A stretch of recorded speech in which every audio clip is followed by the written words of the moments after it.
The Biden-Harris administration gets right to work following an historic day that included the inauguration of the first female vice president and the moving words of a young female African-American poet laureate.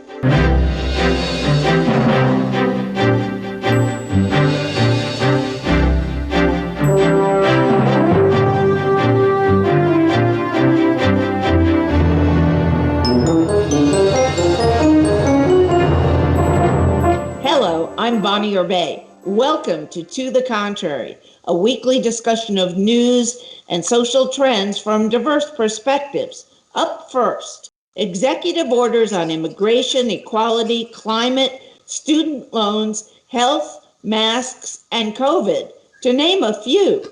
Just some of the work the new administration has in front of it. Will Biden and Harris be able to unite the country over these multiple challenges? With us today are former Representative from Maryland, Donna Edwards, a Democrat, Patrice Lee of the Independent Women's Forum, journalist Anusay Hussain, host of the podcast Spilling Chai, and Alicia Krause, host of the Washington Examiner Newsmaker series. Former Representative Edwards, let's start with you. Kamala Harris, how much sway does she have in this administration, and how much of the agenda that they're talking about in the first couple of days is because she's the vice president? Well, Bonnie, I think that we could already see through the transition period from the time that she was chosen, really, that this is really a partnership. Obviously, Joe Biden is the president of the United States, but it really is a partnership, and he understands the vice presidency like no other president. And I think that it means that he will figure out ways in which he can both seek her counsel and engage her as part of the public facing of the administration. And I think in these early days, we're already beginning to see that.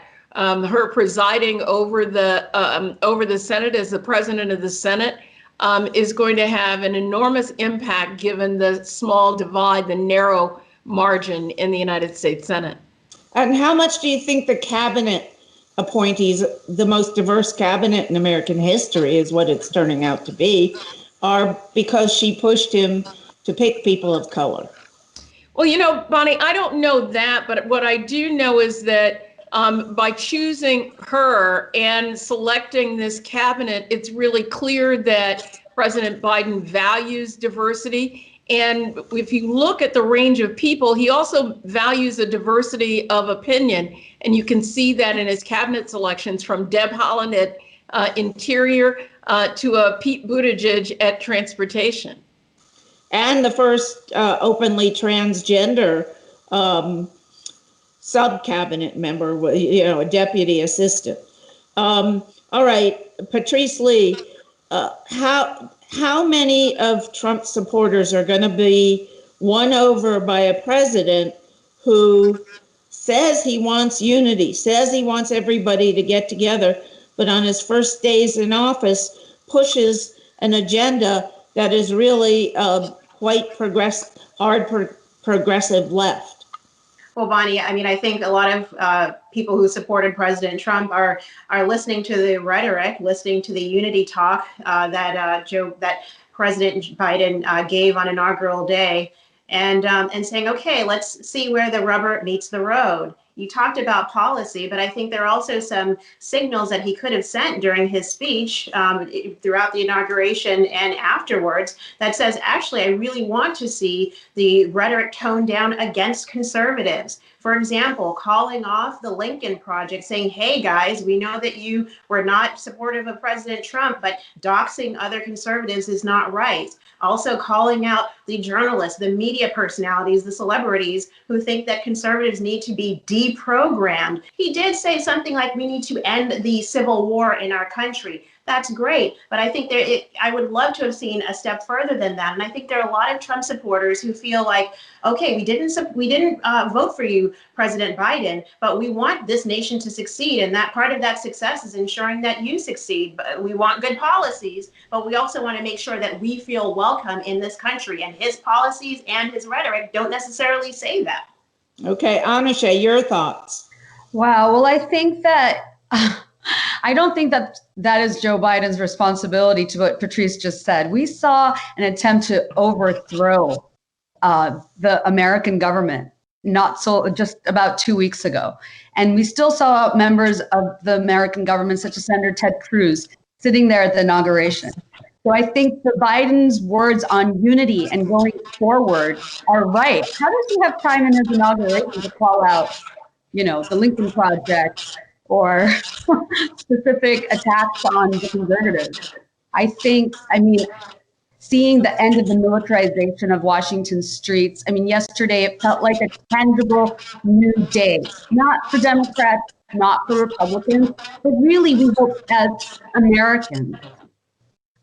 Alicia, how did you read his speech and what he's done with executive orders in the days since he became the president? Do you feel as a conservative that he's going to be able to unite the country? I mean, I don't rely on any president to unite the country. I would, to people on either side of the aisle who worship a president of the United States. Unfortunately, it happens on the right and on the left. So I don't expect Biden to unify. But if he's going to say that he's going to, then maybe he should actually look into the policies of those people on the center right, people in the middle of the country that did in fact vote for him, and maybe some of those that did not vote for him, and explore why they didn't do so. Well, what about the 74 million who voted for Trump just more than 2.5 months ago? What do you think they were thinking as they listened to the executive orders, for example, that President Biden signed his first couple days in office? I think that they're probably fast forward or rewinding and remembering the 8 years of the Obama administration, which had the highest number of executive orders in our nation's history, and going, oh gosh, sure hope we don't have another 4 years of that. And unfortunately, because of President Trump's antics, we've now lost those 2 seats in Georgia that we could have really used in the Senate to push back on the far left policies that obviously Biden and Harris are going to be pushing forward. Donna Edwards, is this president doing enough for women? We are in the very early days of this administration. I think we fully can expect that there's going to be a deep dive into a number of these issues. I look, for example, at the Biden administration finally moving forward on effectively implementing the Violence Against Women Act, which has been really forestalled in this administration, on making sure that we really pay attention to women's health. I mean, there are an array of policies implemented by that were implemented by the Trump administration that impact women's reproductive health. And I think that you can count on the administration to look at those things as a package, not just the global gag rule, but also looking at the ways in which, for example, implementations around contraceptives by the previous administration. And let's just give it a shot. And, Bonnie, I have to say, hearing the previous discussion, I'm really troubled because there could not have been a more unified inauguration address from a president who was facing a whole slew of Republicans who objected to his election and an insurrection that took place at the Capitol. And I think a lot of progressives were saying, well, no, let's not unify yet without accountability. But Joe Biden struck a very, very different tone, and you can see it in this administration. And I'm looking forward to the coming days rather than just judging what happens with an administration in the first couple of days. Do you agree, Anusha? I really do agree. And you know what? It's so important that people are held accountable and everything that everybody else has said. But also, can we not act like that this transition to power was just a regular transition to power and act like the U.S. Capitol? I mean, as somebody who has lived in Washington for over 2 decades, I am traumatized. I'm traumatized by what we saw in the last few days. I'm traumatized that in the last 2 weeks, we have had more U.S. troops in the streets of Washington, D.C. than we do in Afghanistan or Iraq. This was not a regular transition to power. We saw an attempt to overthrow the U.S. government. We saw an attempt by the president to tell his mob to lynch his vice president. That almost happened. So for people to say, why hasn't he done this or why hasn't he done that? The words were very moving and beautifully written. A+ to his speechwriters. But as I listened to him tick off the first actions that he took, executive orders, every single one of them was not a compromise anywhere. Right. With it was all to pay off the far left members of his Democratic base, not even the mainstream members. And I kept thinking, my gosh, how are you going to unify the country by slapping the right in the face? I see two conflicting things going on here. We have to recognize that where the president started, I mean, he ended the Muslim ban. That should never have happened in the first place. The things that he is doing right now, he rejoined the climate accords. That should never have been undone with our international partners in the first place. And so I think he said to restore the soul of America requires so much more than words, and that only enough of us have to come together to bring all of us. And so I think you can expect him to work with enough of us to bring the rest of us along. And can I quickly just say something? I think that the global gag rule is actually something a lot more far left than the Muslim ban. I agree.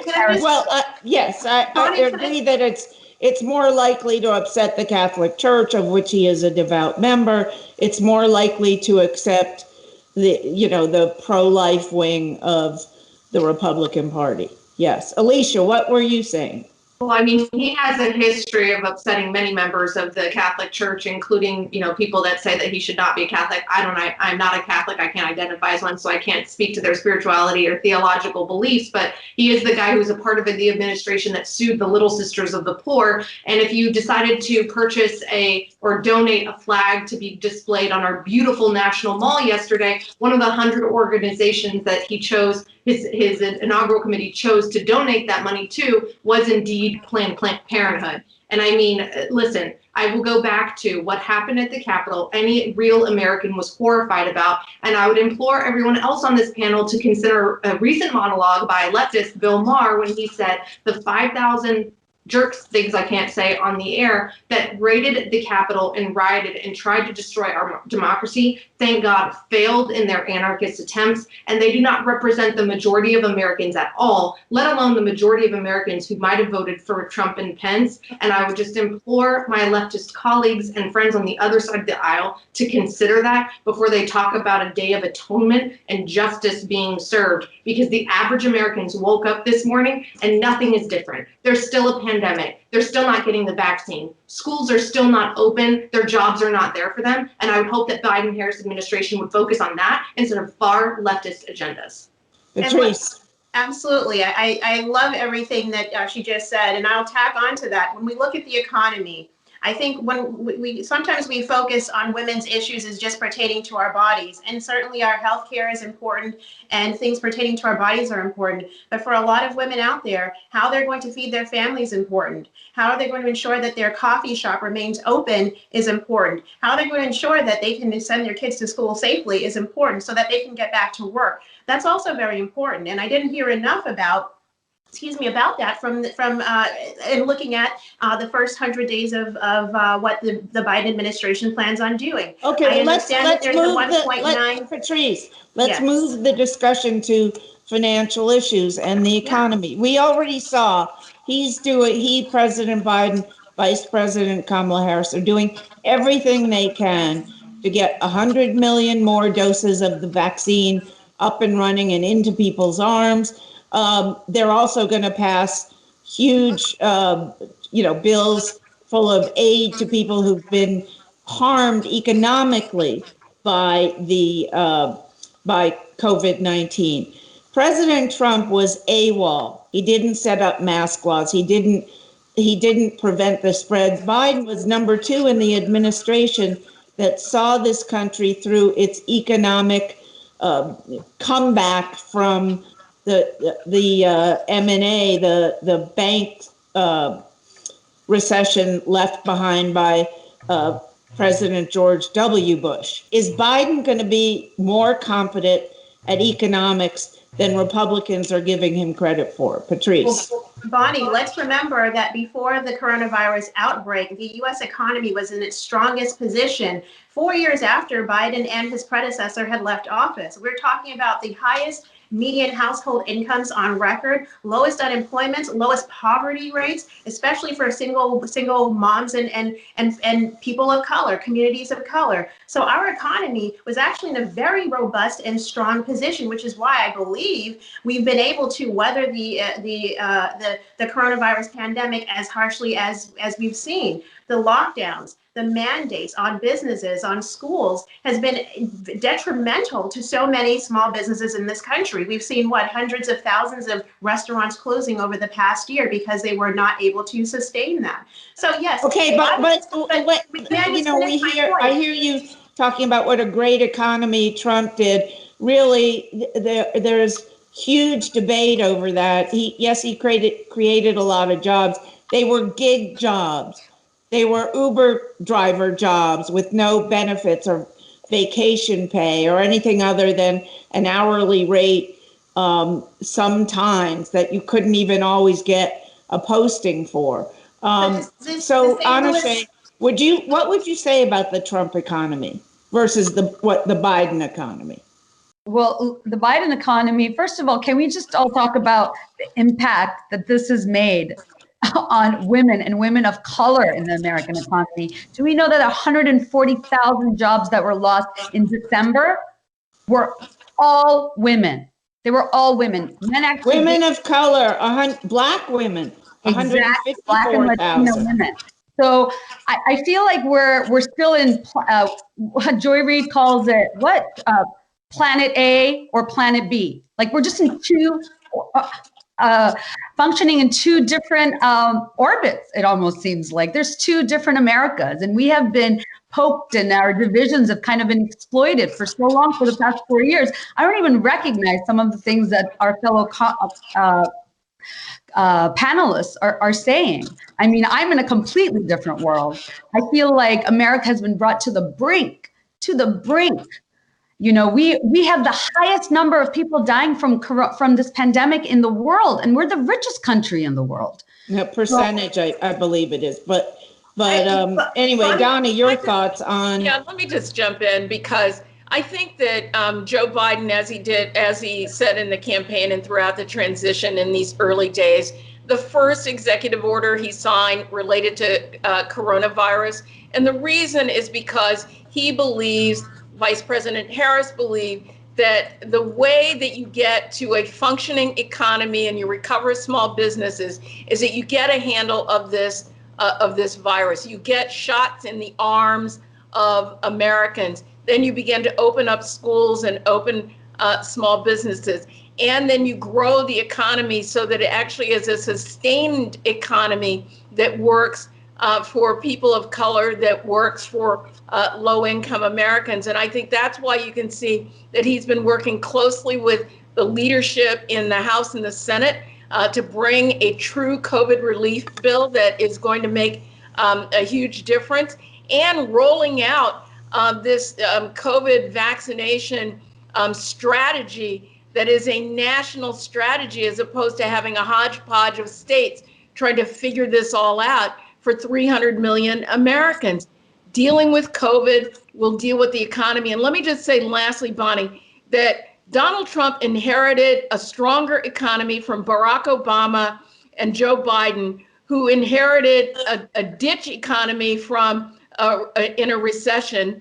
And Joe Biden is more experienced than anyone in trying to, at the early days, begin to bring an economy back. All right, let's move on to Inauguration Day itself. I know we touched on that earlier, but starting with you, Anashay, how effective was his use of celebrities? What did you think, or was the real star of Inauguration Day the young Ms. Gorman, the poet laureate of the United States at 22, the youngest ever? I thought she was amazing. I think, honestly, the star of the inauguration were women of color. It was really, really great to see such a diverse amount of women of color, from J-Lo to, but even to Sonia Sotomayor. For me, the only celebrities weren't, the celebrities that we see in the magazines. But Sonia Sotomayor, we had the youngest ever poet laureate, of course, Lady Gaga and J-Lo, but Kamala Harris. I just loved that Biden was there, surrounded and supported by so many women of color, including on his staff. We've got Karine Jean-Pierre, we have Simone Sanders. I mean, we have really had 4 years of a white supremacist government and a president who believes in that. So it was just really nice to see not all white men. Donna. Yeah, it's interesting because I think that so much of what we saw at inauguration was about the presentation of symbols, and they were symbols of who we are as America. I mean, singing "This Land Is Your Land," Garth Brooks from country western to, Lady Gaga. I thought that it was an interesting way to symbolically represent the cross-section of Americans when President Biden in his speech said that he wants to be the president for all Americans. And I think that it was heartfelt. I share with Anushay the symbols of, having the first Black woman of South Asian descent sworn in as the vice president of the United States by the first Latina to serve on the United States Supreme Court and Justice Sotomayor. I'm having chills just talking about it because I think when women and when little girls look at that, they see themselves differently. And, and I think one of the last things that Joe Biden said was that we have to defeat the lies by defending the truth. And I think that that is going to be a hallmark of this administration after 4 years of rampant lying and confused messages so that Americans don't know the difference between the truth and a lie. Bonnie, I would hope that Fox and CNN and MSNBC and Newsmax and One American News and every other, and Cheddar TV, all of these different outlets, is careful about about the news that they promote, playing up certain narratives and storylines, downplaying others. If we're talking about the president's achievements and looking forward to what the President Biden accomplishes, covering all aspects of it. But I'm not talking about that, Patrice. I'm talking about the promotion, the use of as fact, obvious lies. So I'm asking if truth in journalism of all kinds, left and right, is at least going to come back in journalism as opposed to opinion journalists. Well, I appreciate that question because I think it recognizes that, yes, we need truth from all sides. And I think when we talk to Americans and look at the polling, the reason why they distrust the media every type is because they feel like certain stories are not shared, or that there isn't a real fact that they can trust. But to your question about the inauguration, I was there 4 years ago. I got to sit and watch President Trump be inaugurated. This week, I was watching from home, and I will say I was proud of the fact that we did have a peaceful transfer of power. I was proud to see conservatives and past presidents on both sides of the aisle there. I was disappointed that President Trump was not there. I think that was a huge missed opportunity on his part, and I would have loved to have seen him there. But it tells us something that I think we absolutely can move together, forward together as Americans. I just implore all the listeners, the panelists as well, that we got to be careful about labeling each other, labeling everyone as white supremacists, labeling anyone who thinks differently from us in a way that's negative, because that doesn't bring us all together. It's demeaning and belittling to a lot of people who are not particularly racist, but like tax cuts. Let me close by saying, as a reporter who covered every inaugural and went to the balls and covered the actual transfer of power between Jimmy Carter and George W. Bush's first term in office, there's one scene that stands out in my head, and I really missed that happening this year, which was when Ronald Reagan handed off power to George H.W. Bush I happened to be in the floor in the Capitol below the rotunda, and there were no other journalists there and few other people there. Of course, the swearing-in ceremony was on the West Front, and the helicopter waiting to take Ronald and Nancy Reagan back to California was, or drop them at Andrews and then on to California, was on the East Front. And there were such warm embraces between these two presidents. And it was not just a peaceful transfer of power, but a loving one. And it was so sad that our outgoing president was so small, he could not participate in that. Anyway, that's it for this edition. Please join us next week. Please follow us on Twitter, Instagram, and Facebook. Please go to our PBS page, www.tothecontrary.org. And whether you agree or think to the contrary, please join us next week. Funding for To the Contrary provided by the E. Rhodes and Leona B. Carpenter Foundation, the Colcom Foundation, and the Charles A. Freoff Foundation. For a transcript or to see an online version of this episode of To the Contrary, please visit our PBS website at pbs.org/To the Contrary. Be more PBS.